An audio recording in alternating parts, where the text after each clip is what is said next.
Witam from BA. This is a Rorschach Poland update from the 25th of July 2024.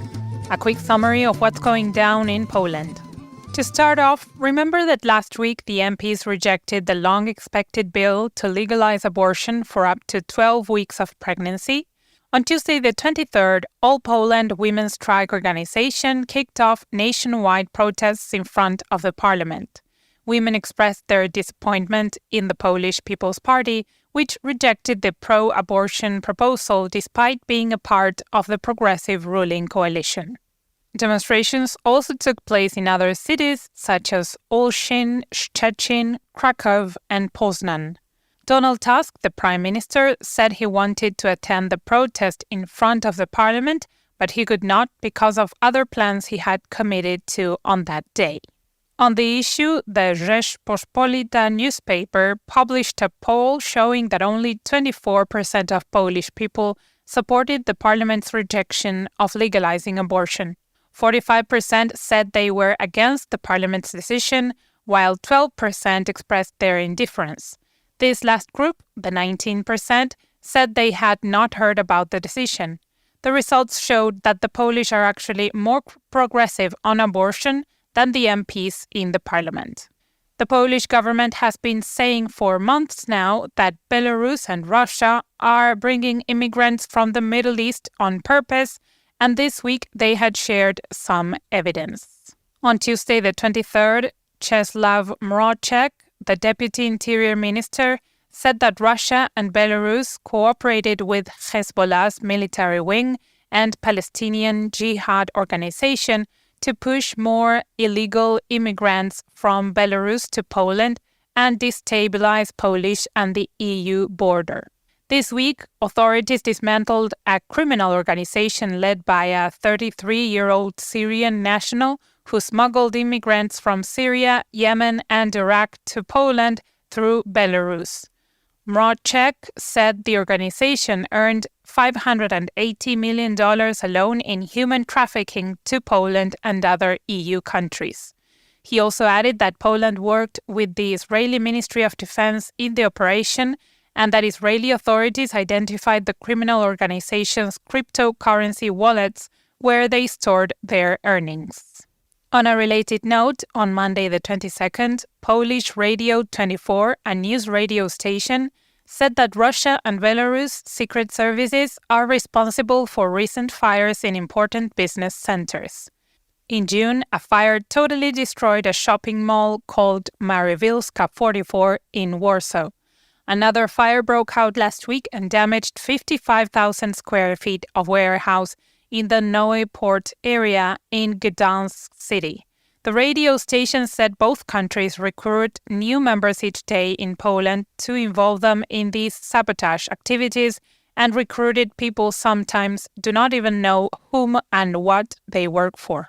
In light of difficult relations with Russia, the country is getting rid of Soviet-era heritage. On Monday the 22nd, authorities removed the Brotherhood in Arms, a Soviet-era monument made in 1972 in Novgorod. The monument featured two medieval knights alongside a Soviet soldier and a soldier of the communist-led Polish People's Army, which showed the cooperation between the Soviet Union and Polish communists of the time. Marcin Górka, the spokesman of the Institute of National Remembrance, or IPN, stated that there is no place for glorifying Soviet criminals in the public space and that the Soviets brought oppression, rape, murder, and robbery to the country.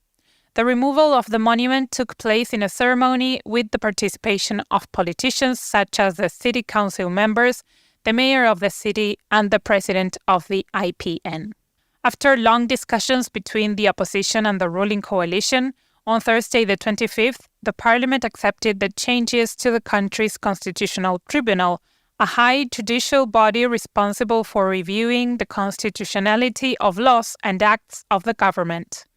The new changes will restore the rule of law principle on the constitutional tribunal, as the EU forced Poland to make necessary changes in previous years.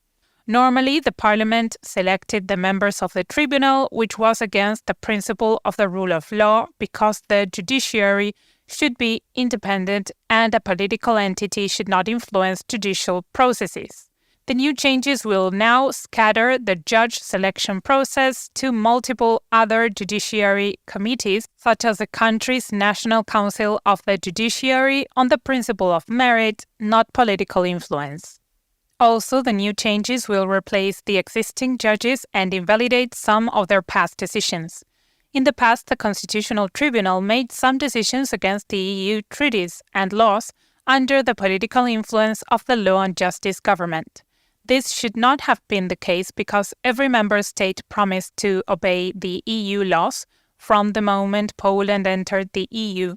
The new changes will invalidate these past decisions. Following the decision, the main opposition party and the previous government, Law and Justice, said they opposed the changes. Moreover, there is one more big obstacle against the changes, and it is President Andrzej Duda, since he implicitly supports Law and Justice. He may veto the Parliament's decision because, in order for the Parliament's decision to take place, the President has to accept it too. Moving on to health, on Thursday the 18th, doctors expressed their concerns about rising cases of measles among children because parents increasingly refuse the mandatory vaccines for them. According to the data from the United Nations, 9% of children born in 2022 in Poland did not receive their first dose of the measles, mumps, and rubella vaccine, and only 71% of children received the second necessary dose. This number falls short of the 95% threshold for the second dose needed for herd immunity in the country. Although there is no data yet for 2023 and this year, doctors said these figures will be even worse.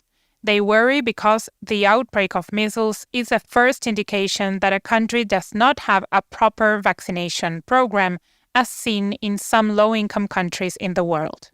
Izabela Leszczyńska, the health minister, announced the ministry's plans to educate parents who reject vaccines about the importance of vaccination. On foreign relations on Sunday the 21st, Prime Minister Tusk posted on Twitter a warm farewell message to Joe Biden, the U.S. president who announced that he is withdrawing from candidacy for the upcoming presidential election in the U.S. The Prime Minister thanked the president for his efforts and said that he made so many difficult decisions that made Poland and America safer. Let's move on to employee wage data research. On Tuesday, the 23rd, Antal, the international global recruitment firm, published a report showing that the employees of the IT sector have the highest wage in the country. According to the figures, a person working as a chief information officer or chief technology officer receives a wage ranging between $13,000 and $17,000 per month. When it comes to lower positions in IT, a security engineer earns up to $6,500. The finance sector holds second place after IT, and a financial director can claim up to $10,000. Following the financial industry is marketing. Key account managers in important marketing sectors, such as the pharmaceutical industry, can earn $5,000 per month. In a sports update, the parliament also decided to fund Polish athletes who join international competitions such as the Olympics. The government now will give a scholarship equal to one minimum wage, which is $1,100 gross to athletes who rank at least 8 in their branch, as long as they do not give up their sports. Also, athletes who receive medals in competitions will receive prize money of up to $25,000. The government said the decision will prevent athletes from quitting sports due to financial difficulties. And that's it for this week. Thank you for joining us. Thank you so much to everyone who filled in the survey over the past few weeks. We really appreciate your comments and ideas. Many of you mentioned you would like to get some more in-depth episodes and interviews. Is that something you would like? Do you have any topics in mind? Something specific about Poland that you want to know more about for us to do a special show on? We want to do some new things very soon. Please email us at info@rorschach.com. If you left an email to contact you in the survey, we'll reach out to you very soon. The survey is still linked in the show notes if you're interested in that as well. Do zobaczenia!